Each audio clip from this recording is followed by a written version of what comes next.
On today's episode of the Real Lives podcast with former NFL athlete Shawn Harper. The greatest competitor is not people around you. It's number one, you got to compete against yourself. But don't put a negative word on who I am and what the essence of who I am. It's dangerous. Now you might be upset at me now, or this and this and that and that, because you're too overbearing in your ego, and now people become flighty. They change jobs, they do this. Why? Because they're always discontent. Oh, man, look, this is what I have. Do things on purpose, or you go against the grain and you stand out and you draw attention, but you don't shroud to that. You don't pull back from that. You turn into the surf and you ride the surf to the top. Just before we get into today's episode, I just want to remind you all to please like, subscribe, share the podcast with anyone who may be interested, and also please leave a review on Spotify or Apple Podcasts, as it'll just help grow the podcast. And yeah, we just want to grow it as big as possible. Can't do that without your help. So would really appreciate it if you could all go and do that. And yeah, hope you enjoy this episode with really interesting and positive guy in Shawn Harper. So enjoy this episode. Okay, Shawn, as a former NFL offensive lineman for multiple teams, working, not just in the US, but in NFL Europe, and now you're a CEO of a multi-million-dollar firm. Kind of wanted to understand why you do what you do. There's basically two types of mindsets. There's the success mindset, which is prescribed for you. And then there's the winning mindset. And I believe that everyone is created to win. I'd come from a ton of adversity, from learning disabilities, being kicked out of, couple schools for disciplinary issues, stuttering my entire life, graduating last in my class, with like a 1.62 cumulative GPA, not on my ACT, voted most likely to fail. And one day I had this conversation that led to an epiphany. And the conversation was, well, you know what? I can be successful. I don't have what it takes to be successful. Nothing around me breeds success. I said, but I can win. And the moment I said I can win, it began to change my trajectory, it began to change my mindset, because now I'm looking at obstacles. Instead of looking at the obstacle, I'm looking past the obstacle and I'm looking at the opportunity. And I began to switch my mindset over to that winning mindset. And I saw everything as a challenge, either to conquer or to conquer me. In essence, to change me. Either, Lord, change the situation or change me. And I was able to kind of switch that to say, hey, I'm going to create a win-win in life. And I went from, being voted most likely to fail, sitting on the bench, to, playing 7 years professional football, motivational speaker. I stuttered my entire life, right? And from there, I became a motivational speaker, not from a success model, but from a win model. And that's what I now live. That's what I breed, and that's what I teach. Because if life is a game, you play the game to win. As you just said there, you graduated last in the class, which for a lot of people could bring them down. It could, really unmotivate someone. But for yourself, you changed that to obviously look at it as you can win rather than succeed. So how did you push this mentality towards your ability to get drafted into the NFL? Sure. So basically, I saw the actual, as I mentioned before, I saw the obstacle as an opportunity, and then from an opportunity, I turned it into a challenge. And once I was able to do that, it now connected with every cell in my being. So in order for me to really, break that answer down, I have to explain to you the concept of winning. Winning is the fullest expression of who you are mentally, spiritually, socially, emotionally, financially, and most important to me is legacy. The greatest competitor is not people around you. It's number one, you got to compete against yourself. Okay, that is your number one competitor. It's not the people around you. It's the person within you. You have to break that person and mold and move that and shape that person to your will. Okay, that your will is to win. And then once that happens, you bring your body into agreement, spirit, soul, and body. Now I am in total agreement for the win. Now I am moving at light speed towards my goals because I'm moving in agreement and I'm moving as one unit. I'm not moving all over the place. This is my goal. This is where I'm going. Now I'm moving now with so much conviction that I step out of creation and I move into manifestation. So not only am I attracted to my goal, now my goal is now attracted to me. When you go from college level football to NFL level football, there's still a significant drop off in people who manage to, don't manage to succeed and get to the NFL. So what made you stand out from those who fail to make it and those who make it? Persistence through resistance. That is probably one of the number one qualities of a winner, is that winners are persistent. Persistence through resistance. You have to be able to fight through the resistance. It's like, you mentioned that you were from, or that you live in Australia, right? And there's a lot of surfers in Australia. Surfing is a perfect example. You see this massive wave coming in, and then you're swimming towards the wave. You're swimming into the resistance, and at the last second, you turn around and you allow that resistance, which is now your ally, to push you. You cannot have greatness without having resistance. You cannot be a dominator in life without having the resistance. You have to push through the resistance, and the resistance will give you gratitude, will give you strength, and will equip you for the next level. The greater the level, the greater the devil. Resistance is your friend, not your enemy. Obviously, you play for the LA Rams, Houston Oilers, the Indianapolis Colts, but then you went to play in Europe. So why that transition to Europe? You know what? The NFL is extremely competitive, and sometimes you have to take an indirect route to get to your goal, which I'm used to, because before going to a 4-year university, I had to go to a junior college, and that's a 2-year university. So I'm used to that form of zigzagging to the line to get to your goal. By the way, it's never a straight line, and it's just like flying in airplane. When you fly in airplane, guess what? It's never on course. It's up and down, it's sideways, it's angles, and it's going on. It's never on course. However, once it lands, it lands. And so basically, I had to, I was playing with the Rams. I got released, an opportunity to go play in Europe to showcase my talent came up. So I went to Europe, showcased my talent, which allowed me to come back and play in the States again. So, yeah. Did you go out to Europe alone, or did you go with family? No, alone. But How did you find that? God, I love Europe. It's a good place. Oh my God! One of my favorite places. I was in Germany, and I was in Holland, and I just had an absolute blast. Yeah, it's such for me, the culture brings something to me where I've moved over here now, obviously the other side of the planet, and there's still something that calls me back to it. That's like, I need to. There's one day I need to go back. It's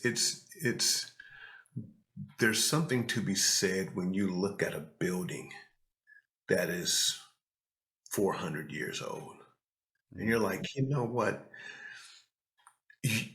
You are an awesome person, but you're not that big of a deal. Because there's a lot of people behind you. There's a lot of people coming after you, and that building is still going to be there. You have so much history there, so it's easier to be grounded and rooted. Yeah. So when you went over to showcase your talent, and then you got the opportunity to come back to the States, what was it that you were doing that allowed you to stand out again after being released to then get the opportunity to go back? Doing what winners do. I'm glad you mentioned that word stand out, because that's exactly what a winner does. A winner stands out. A winner makes him or herself different, and which is interesting, because in school, you're taught to be the same. You're taught to fit in, but winners aren't taught that. Winners are taught to win. And sometimes you win the race. Sometimes you're different. Sometimes you do things on purpose, or you go against the grain and you stand out and you draw attention, but you don't shroud to that. You don't pull back from that. You turn into the surf and you ride the surf to the top. So I was able to make myself stand out, and like giving up, the less amount of sacks or opening up the greatest holes for my running back, something to stand out. And once that happened, they're like, hey, we like you. I'm like, well, I like you too. Where's the money at? Here's the money. Let's go. And and that's how it happened. At what point did you realize that your career as a professional athlete was coming to an end, and what were you doing to set yourself up for when you left? So an opportunity, I actually invested in a company, and the opportunity came for me to retire. And I just felt, you know what, it's time. You know, it's time for me to sit back, walk away from it. And I was able to move in time, which is not a lot of athletes and winners can do that. To be able to move in time because you have such a goal and a desire to win, but you have to know when it's time to pull back, when it's time to step away. You have to know when. There's an old song, old Western song, a country song in the States is, you got to know when to hold them, when to fold them, when to walk away, and when to run. You know, you have to know when. You have to know when. Yeah. It's interesting because probably the best analogy of that is if you look at fighters. A fighter can be the top of the game.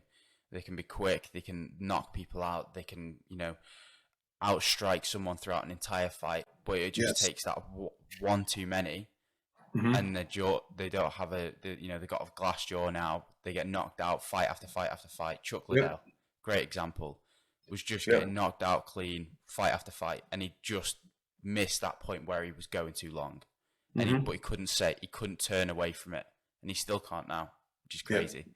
That Um, that but is the weakness. That is one of the main weaknesses of a winner. It's win. so how do you learn to stop yourself at the You right gotta time? have people. You gotta have people around you that you trust, and that's number one. Number two, you have to have people around you that has the authority to speak into your life and say, "Hey, it's time. Hey, slow down. Hey, do this. Hey, do that." You need to have people in your life that can do that. It's very important. How did your career as a professional athlete prepare you for your life afterwards? So to become a CEO in the firm that you're in right now. It's the same game. It's the same game. In what way? It's well, because I am competing against myself to get up, to put on nice clothes every day. I'm competing against myself to be the best that I can be. Now it's the best that the company can be. And then once I finish beating myself up, now I'm ready to compete with everyone else, all the other people, all the other owners. I'm going head to head every single day. We're taking market share. That's our job, to take market share every day. So it's the same game. Hmm. The business that you're running now is obviously a security firm, and Yeah. I And heard on a podcast. listen. You have to excuse my background. I had to move so I could have like high speed access, like a hardwire. Just not like a prison cell or something, right? Don't worry about it, mate. Yeah. Yeah, you said that you run a security firm, and when you first left your career in the NFL, it was being run into the ground when you sort of walked into it. So, what did you do to completely change the course of this business's future? Oh, well, I begin to see it, and um, I begin to structure it for what it really is. It's about winning. It's not about success. So success is so ambiguous to where people can now take that term and define what your success is. But winning isn't. Like I said, winning is the fullest expression. So now the company is my expression. So guess what? We got to win. As a company, we have to win. So now American Services, which is my company, Bridge Builders, which is my company, it is the fullest expression of my win. And now it's our win. It's our company's win that we have to win every single day Did you find the transition difficult into business from being a professional athlete? at first because I didn't quite understand success. Success, as I mentioned, is so ambiguous. Like you could be successful today and be unsuccessful tomorrow. You could it's just all over the place. Winning is not. Winning is not. Why? the term winning, what do you mean? You keep referring to that rather than Yeah. success. So what is a win to you? Winning is, as I mentioned, the fullest expression of who you are mentally, physically, socially, emotionally, financially, and legacy. That you push yourself in these 6 areas. You push yourself. And when you get to the top and you can't do no more, are you really satisfied with what you've done? No. Well, then you got to push more. That's winning. Mm, I So like it. guess what? Guess what? You're doing a podcast, okay? I'm going to ask you a question, but don't answer it. Are you doing the absolute best at your podcast? Don't answer that question, okay? People that are out there listening, are they doing the absolute best in life? Or is success giving them a way out? Oh, you're doing okay. You're fine. Remember one time I was playing, right? I was playing for the Indianapolis Colts, and this running back, this receiver. Now we won the game, right? But this receiver is upset. The receiver is upset. Like, dude, let that go. Come on. He said, no. He said, I dropped the pass. So when everyone left, he went in and he began to practice over and over. He began to out practice everyone. And I don't know if he dropped many other passes for the rest of the season, but although everyone else was happy, they said, you know what, you did a good job. To him, he didn't do a good job. Okay. Mm, So now you have to define your success. It's like, no, my win is within. I didn't do a good job. So I'm going to be the best that I can be. Just like you got to do a good job and you have to be the best that you can be. yeah. The When you talk about winning, just a thought on that from myself is that in my experience, the hardest win to get is the win of making something a habit. So I sat on making a podcast for, I'm going to say, 3 years before I actually made it. And then when I recorded the first episode, it was terrible. It was awful. Never released. Absolutely hated it. I spoke over the guy the entire time. Struggled to flow the conversation the way I really wanted Sure. it to because I just made it so awkward. And now, after making this is my 24th episode, so like now it's a habit. It's something that I just do. It's something that's like on top of work. This is my thing. And I think making something a habit is probably the hardest win you can get. But once you have it, it's probably the most rewarding one to have. Yeah.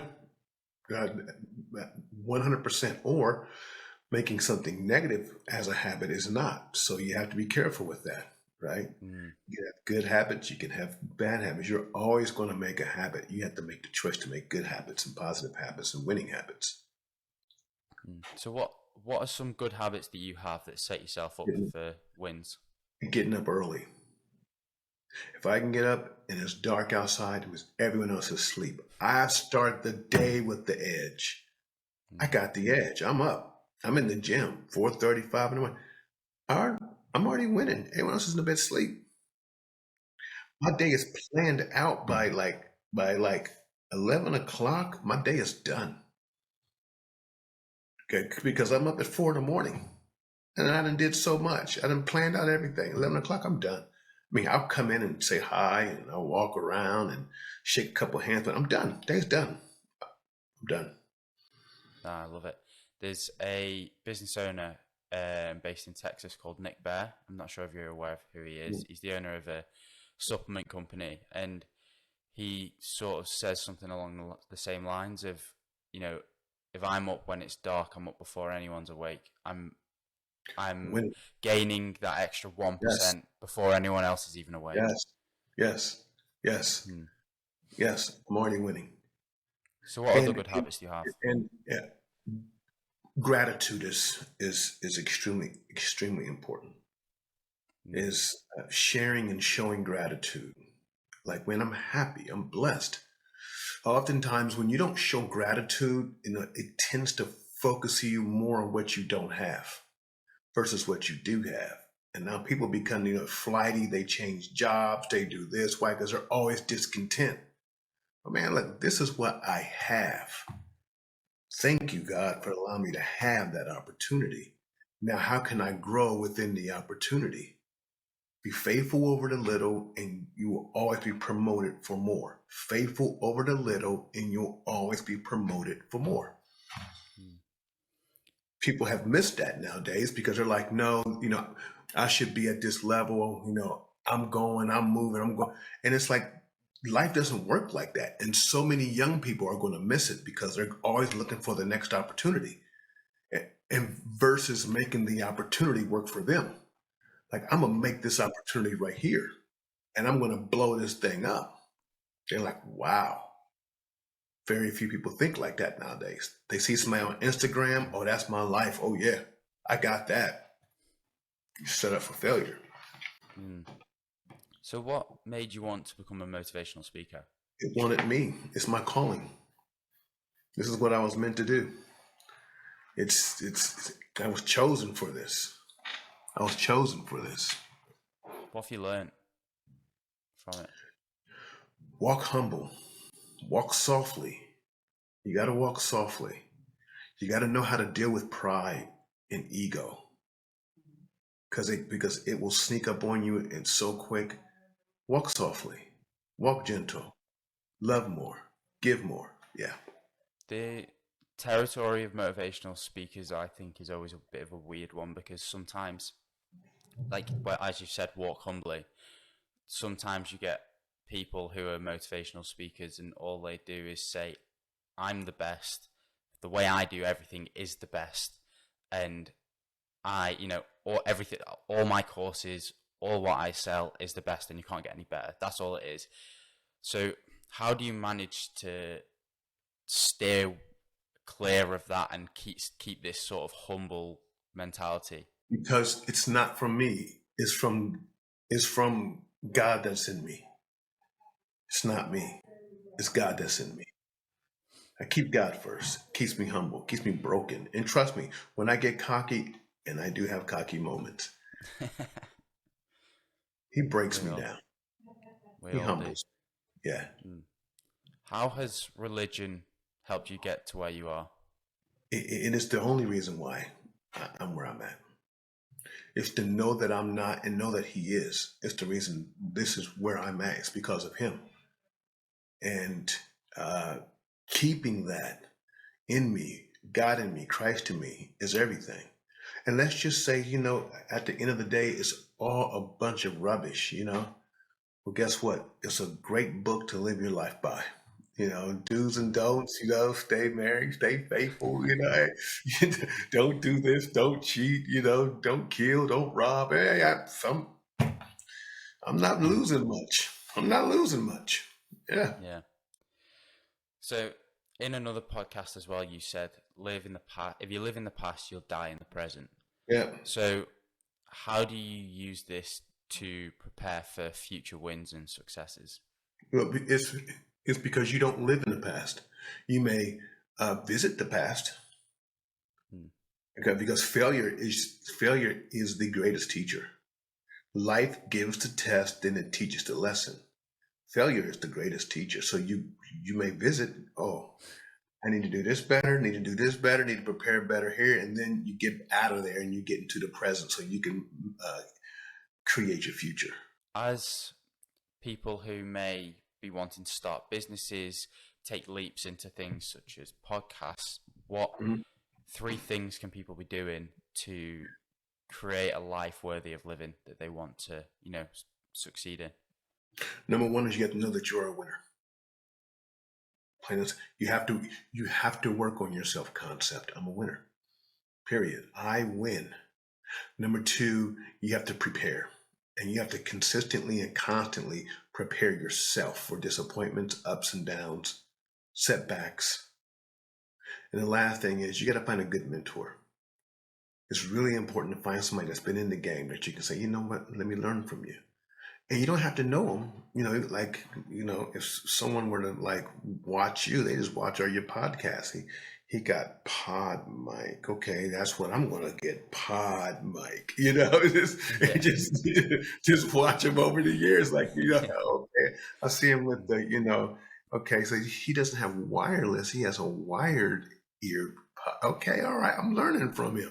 Boom. See how much, you see how far I've gotten so far? Right, right. I got the right mic. It sounds great. And okay, you got the earplugs just like that in 5 seconds, 10 seconds. And you just watch them. You just watch them and you emulate and you learn. Who was your first mentor and what did you learn from them? All of my mentors were my coaches when I played sports. They mentored me on how to be a man, which is more important than anything to me. Man and a father and a husband. It's interesting because obviously now there's this what is deemed as toxic masculinity widely across social media. So Yeah, to you, that's how do you be your best version of what is a man?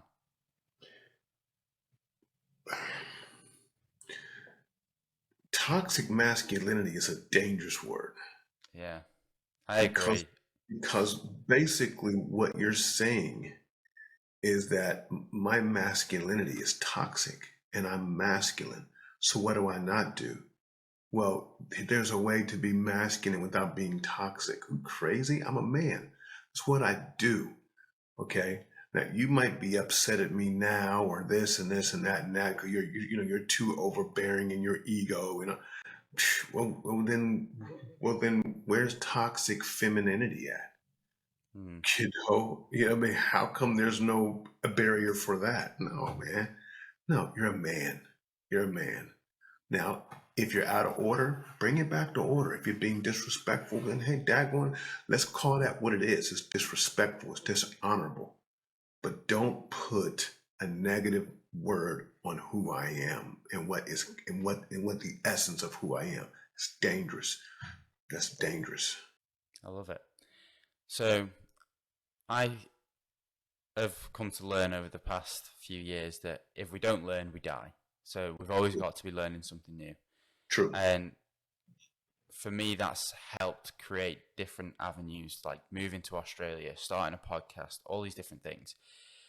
So, how do you continue to learn on a daily basis? Challenging myself. I continue to learn on a daily basis because which is a very good question, is that I always see myself as a sponge or as a child, right? You know how a child is always learning. He's like, wow, like the world is a big adventure, right? Whenever I get to the point where I know it all, I physically and mentally say, up, it's time to open up. It's time to start reading books. It's time to hang out. It's time to learn all the time. Like right now, I'm learning like um, Chat GPT, right? Open AI. I'm like, I'm like, y'all better understand what is going on with this bad boy.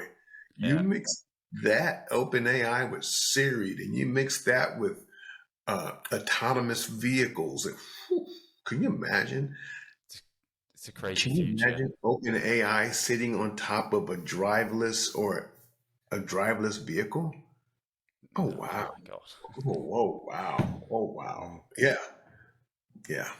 It's an incredibly useful tool if used in the right context, but Which is still people it's are not going. using it so in such wrong ways.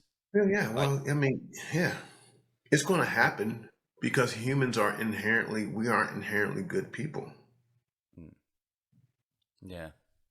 So why aren't we inherently good people? because of our nature, our sin nature. We're born with a need for a savior. We aren't good people. And it just pains me, and I laugh at people act like they're good. There's nothing good in us. Even if we don't do it, our heart wants to do it.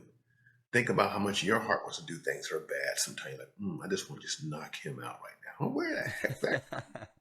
I mean, you don't do it, you have restraint, but Mm, inherently, we're not good. We just act mm, like, which is which hurts my feelings because we criticize people when they act bad. What are you criticizing? Their action or their intent? Because you got the same intent. yeah. It's a There's a yeah. bit.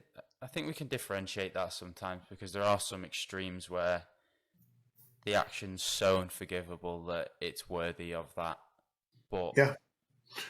on So the other, like there's a little white lie, and then there's a lie that's built for multiple years, which destroys, Yeah.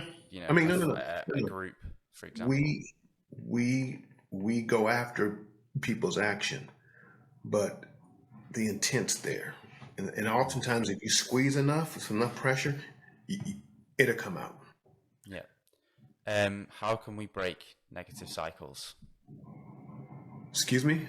How can we break negative cycles?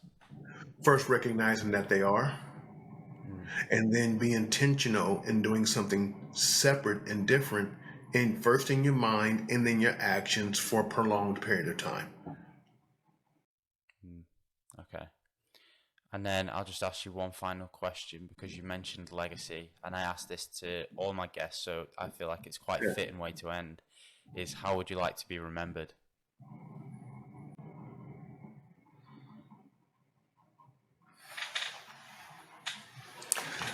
I would like to be remembered through other people's lives. I would like to be remembered through other people's wins. So, in other words, I don't care if I'm remembered or not, but what I do care about is the wins in other people. I'm like mushrooms on pizza, right? Like, you don't really taste the mushrooms, do you?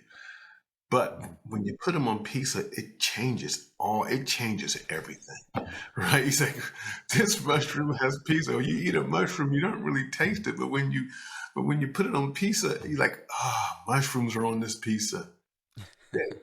That's how I would like to be remembered, through everyone else's wins. I absolutely love it. So just let everyone know where they can find you and how they can follow you in your journey. ShawnHarperWins.com. ShawnHarperWins.com is my website. And if you go to Shawn Harper, ShawnHarper.co, you'll have a chance to get a free copy of my book. Boom. Love it. And socials? Oh, Jesus Lord. Gosh, mention that. Oh, so Shawn Harper Speaker, Instagram. Okay. Shawn Harper 75 Twitter. Aaron Shawn Harper on Facebook, for anybody that's still on Facebook. And my winning page is Winning by Design, and that's a Facebook group. Love it. All right. Thank you so much for coming on. Really appreciate your time. Hey, play to win, baby. I hope you enjoyed that one with Shawn Harper. He's a really positive guy, really great insight into his idea of the winning edge. It's a great philosophy, in my opinion, for life in general. And, it may not work for some people, but it's going to work for others. So even if you take one or two things away from this episode, then that's a positive for me. So if you use any of these things, then let me know down in the comments, and I will see you next Monday for another episode of the Real Lives Podcast at 3 p.m. Australian Eastern Standard Time and 6 a.m. Greenwich Mean Time. See you later.